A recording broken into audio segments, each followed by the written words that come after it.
तो पहले एक्सल का ये सील को बैठा लेंगे इस तरह से, ये टाइट इसमें जाता है।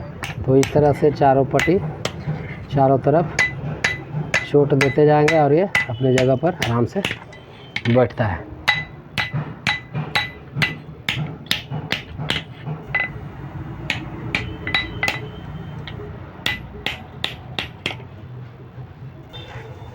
तो ये पूरी तरह से बैठ गया है, जैसा कि देख सकते हैं पूरी तरह से फेस में बराबर आ गया है। ठीक है, थोड़ा सा ये बाकी है हल्का सा, ये बिल्कुल बैरिंग का साइज छोड़ दिया है। ठीक है, सेम आ गया है। तो अब हम बड़ा वाला बैरिंग को लगाएंगे। तो इस तरह से इस बैरिंग को बैठा लेंगे। ठीक है, उसके बाद में हाउजिंग में एक्सल को असेंबल करेंगे और एक छोटा वाला बैरिंग को भी असेंबल करना है। दोनों तरफ का सील तो लगा लिए हैं।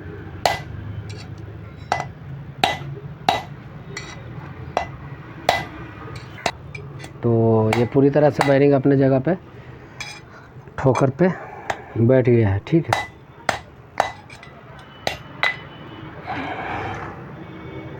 पूरी तरह से अपनी ठोकर पे बैठ गया। ठीक है, तो अब हम इसके बाद में इसका सेलर लगाएंगे। तो इस सेलर को लगा लेंगे।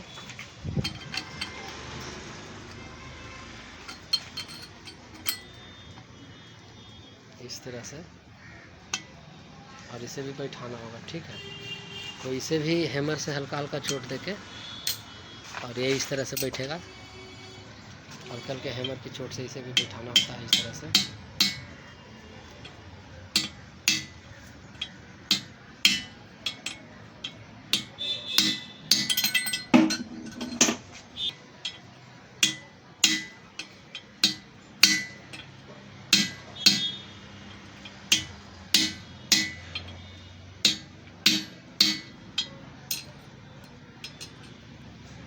तो पूरी तरह से ऊपर का फेस में बराबर लेवल में आना चाहिए।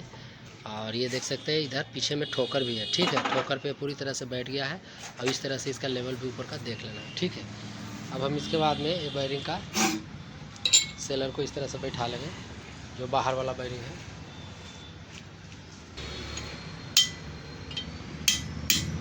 चारों तरफ में हैमर से इसे चोट दे के और सीध में रखते हुए इसे धीरे धीरे बैठाते जाएंगे। तो ये भी आराम से बैठ जाता है, इसमें कोई ज़्यादा परेशानी नहीं होता है। ठीक है, ये इस तरह से।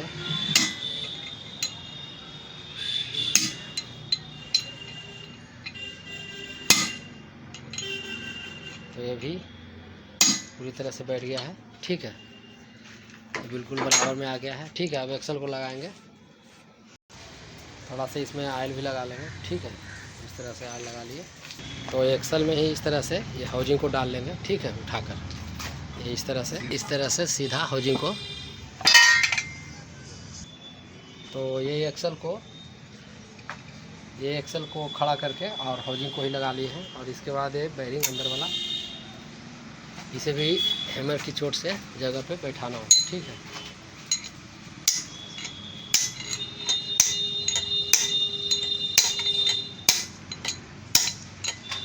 चारों तरफ इसे हैमर से हल्के हल्के चोट देंगे और ये अपने जगह पे आराम से चला जाता है। ठीक है,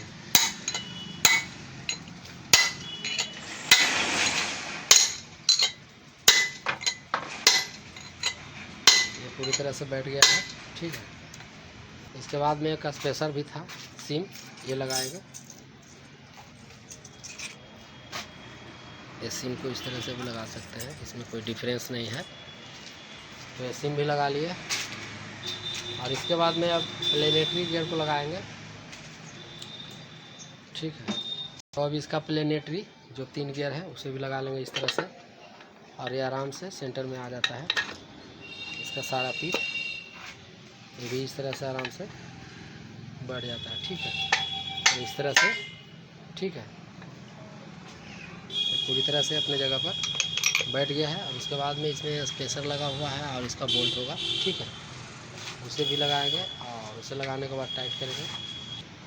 तो हम इसका बोल्ट को लगा लेंगे, 16 mm का बोल्ट इस तरह से।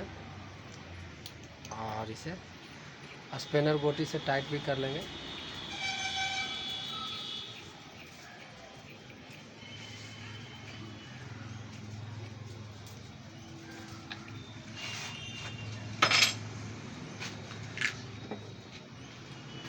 इसे टाइट करना होता है, ज़्यादा टाइट भी नहीं करना है, लिमिट में इसे टाइट रखना है। बस एक्सल में इसका प्लेइंग नहीं आना चाहिए, ठीक है, और जाम भी नहीं होना चाहिए। और इसके बाद में इसका बोल्ट का लॉक लगा लेंगे, इसका बोल्ट का लॉक पत्ती ये वाला, ठीक है, ये इस तरह से इसमें बैठ जाता है। और ये बोल्ट को जितना पे हम टाइट किए हैं उतना पे ये लॉक करके रखता है, ठीक है। अब इसके बाद में ये डिश को लगा लेंगे, ये देख सकते हैं ये डिश ये इस तरह से लगेगा। और इसके बाद इसका जो ये इस तरह से ये जो स्पेशल सॉकेट है इसे भी एक साथ में लगाकर और आराम से बैठाना होता है, ठीक है। ये यहाँ ये शाफ्ट में सेंटर होता है और ये डिश को इसी के सहारे से फैलता है और सिकुड़ता है, ठीक है। इसे एक साथ में इस तरह से सेंटर में रखते हुए इस तरह से बैठाना है, ठीक है। और इसे भी यहाँ से सेंटर कर लेना है। इसमें इस तरह से सेंटर करके बैठा लेना है। और इसका मार्किंग है टाइमिंग, ये जो है ये ब्रेक का एडजस्टर टाइमिंग है, ठीक है। इतना पे ही ये मार्किंग कंपनी का दिया हुआ है। ये शाफ्ट में आपको एक स्पंज ये मार्किंग नज़र आ रहा होगा और इसका ऊपरे भी, ठीक है, ऊपर में भी। तो ये दोनों को ये मैच करते हुए तीत में बैठाना है, ठीक है। और ये इस तरह से बैठाने के बाद, ठीक है, लगा लेना है। ये पूरी तरह से बैठता है। तो और अभी आप लोगों को क्लीन नज़र आ रहा होगा, ये देख सकते हैं सॉफ्ट में भी पंच है मार्किंग और इसका ये स्पेशल सॉकेट में भी, ठीक है, ब्रेक का। तो इस तरह से इसका सेटिंग करना है, इसे मैच करके ही लगाना है। इससे एक दाता भी एक तीत भी इधर उधर लगाएंगे तो फिर थोड़ा सा ब्रेक एडजस्टर करने में प्रॉब्लम भी हो सकता है, ठीक है। और अब हम इसका ये 6 नंबर का एलंकी है, इसे सेंटर करके इस तरह से लगा लेंगे। और एक इसका आमने सामने दूसरा वाला यहाँ लगा लेना है, ठीक है। 2 एलंकी इसमें टाइट कर लेना है इस तरह से।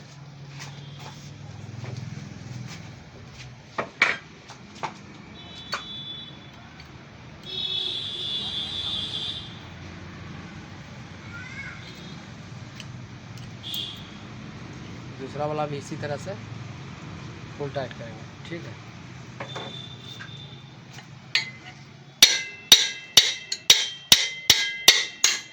हल्का हल्का इसे चोट दे देंगे ताकि अपना जगह पर पूरा तरह से सेंटर में आए। और ये देख सकते हैं इसका सेंटर पिन है, ठीक है। और अभी टाइट होगा बोल्ट, तो ये दोनों बोल्ट को टाइट करना है पहले, ठीक है।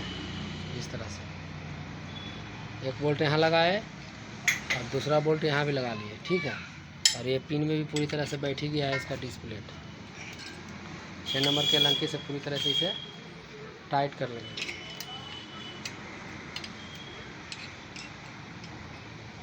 टाइट हो गया है, एक ये इतना दूरी पे और एक ये दूसरा वाला इसका आमने सामने, ठीक है।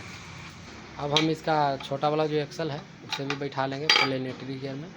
तो अभी इस तरह से सेंटर आ जाता है कुछ, ठीक है, ये देख सकते हैं। अब इसके बाद में हम एक पहले ब्रेक शू को लगाएंगे इस तरह से। इसके बाद में इसका ब्रेक शू प्लेट को लगा लेंगे। ये plate brake shoe disc plate है, ये भी बैठ गया है। और इसका ये देख सकते हैं यहाँ घाट है, ये घाट में आना ज़रूरी है, ठीक है। ये घाट से प्लेट आउट नहीं होना चाहिए, ये घाट पूरी तरह से ये इस तरह से बैठाना है। उसके बाद फिर एक ब्रेक शू, ये भी बैठ गया। 2 ब्रेक शू लगा और उसके बाद में फिर से एक ब्रेक डिस्क प्लेट को लगाएंगे। 2 ब्रेक शू एक साइड में और 2 डिस्क प्लेट, इसे भी सेंटर कर लेंगे यहाँ और इस तरह से बैठा लेंगे, ठीक है। और अब इसमें बाकी रहा इसका ये जो लॉक है, इसमें लॉक को बैठाना शाफ्ट में। तो ये लॉक को भी सर्किलिप लॉक को इस तरह से बैठा लेंगे, ठीक है। तो पूरी तरह से बैठ जाना चाहिए घाट में, ये इस तरह से काम करता है, ठीक है। तो ये इस तरह से फैलता है, देख सकते हैं ये डिस्क पूरी तरह से ऊपर नीचे हो रहा है, ठीक है, ठीक है। तो ये कंप्लीट हो गया है। अब इसके बाद में बाकी की इसका बोल्ट जो बचा हुआ था 6 नंबर का एलंकी और इसका ये डिस्क प्लेट का लॉक इस तरह से इसे भी यहाँ लगा लेना है। ठीक है। 3 बोल्ट इसका लगाना है इस तरह से, ठीक है। एक यहाँ लॉक बोल्ट और लॉक, दूसरा यहाँ लॉक और लॉक बोल्ट, तीसरा यहाँ लॉक और लॉक बोल्ट, ये 3 लग गया। तीनों को 6 mm से इसे टाइट कर दें।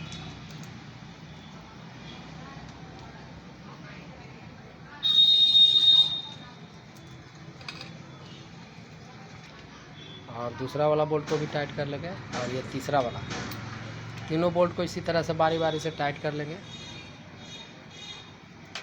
फुल टाइट करना है इसे।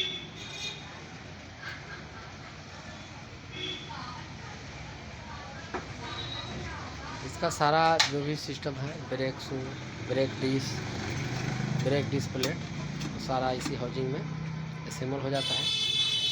इसका तीनों बोल्ट टाइट हो गया है, और इसका ये जो डिस्क प्लेट का जो लॉक है, ये लॉक लगाकर तीनों बोल्टों को टाइट करने के बाद इसे चेक कर लेना उठाकर। ये बाहर की तरफ तो नहीं आता है डिस्क प्लेट, ठीक। ये देख सकते हैं, ये इस तरह से तीनों लॉक ये डिस्क प्लेट को लॉक करके रखा है, ठीक है। पूरी तरह से इसमें डिस्क प्लेट में ये लॉक सटना नहीं चाहिए, फ्री होना चाहिए। देख सकते हैं, इस तरह से फ्री होना चाहिए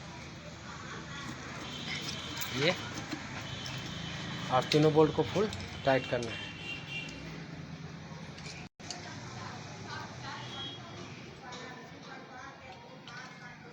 पूरी तरह से जब भी टाइट करना है तो फुली टाइट करना है, ठीक है। तो ये पूरी तरह से हाउसिंग, रियल एक्सल हाउसिंग और इसका एक्सल और ब्रेक सिस्टम, सारा सिस्टम कंप्लीट हो गया है बाहर ही हाउसिंग में, ठीक है। और अब हमें इसे, ये हाउसिंग को सीधा ले जाकर और डिफेंसल में असेंबल कर देना है, ठीक है। तो उसके पहले हमें इसमें एक पेस्ट लगा लेना है थोड़ा थोड़ा, ताकि इसका ऑयल लीकेजिंग ना हो। पैकिंग तो है नहीं, ठीक है, तो इसमें तो पेस्ट लगा लेंगे, पेस्ट से भी काम चलेगा, ठीक है।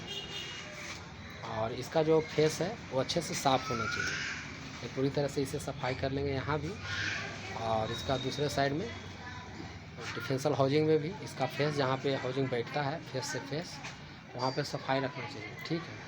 अगर थोड़ा सा भी डस्ट होगा या एमरी होगा तो फिर अच्छे से इसका फेस नहीं बैठ पाएगा, तो ऑयल लीकेज का प्रॉब्लम आ सकता है। तो इस तरह से हम इसमें एनाबॉल लगा लेते हैं। इसका भी डिफेंसल हाउसिंग का जिस फेस में रियल एक्सल हाउसिंग सेट होता है, उसे भी अच्छे से उसका फेस को सफाई कर लेना है इस तरह से, ठीक है, कपड़ा से। इसमें कचरा बिल्कुल नहीं होना चाहिए, नहीं तो एमरी रहेगा तो फिर ऑयल लीकेजिंग भी हो सकता है, ठीक है। ये भी साफ़ कर लिए, और इसमें एनाबॉल पूरी तरह से लगा लेते हैं। उसके बाद इसे असेंबल करेंगे। तो ये पूरी तरह से पेस्ट को चारों तरफ इस तरह से लगा लिए हैं, ठीक है।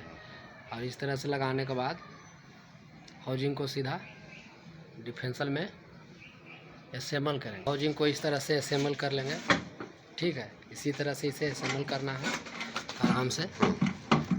तो इस तरह से डिफेंसल में इसका रियल एक्सल हाउसिंग को असेंबल कर लिए हैं, जैसा कि देख सकते हैं, ठीक है। तो इस तरह से अब हम इसके सारे रॉन्ग बोल्ट को लगा लेंगे और टाइट करते जाएंगे।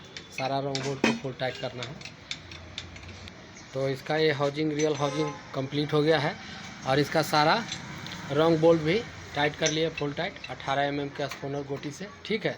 और इसके बाद में ब्रेक पिन, ये देख सकते हैं, ब्रेक पिन भी इसका लॉक के साथ इसी में लॉक रहता है, ये भी लगा लिए, ठीक है। और बाकी इसका काम बचा हुआ है फेंडर और टायर लगाना, ठीक है।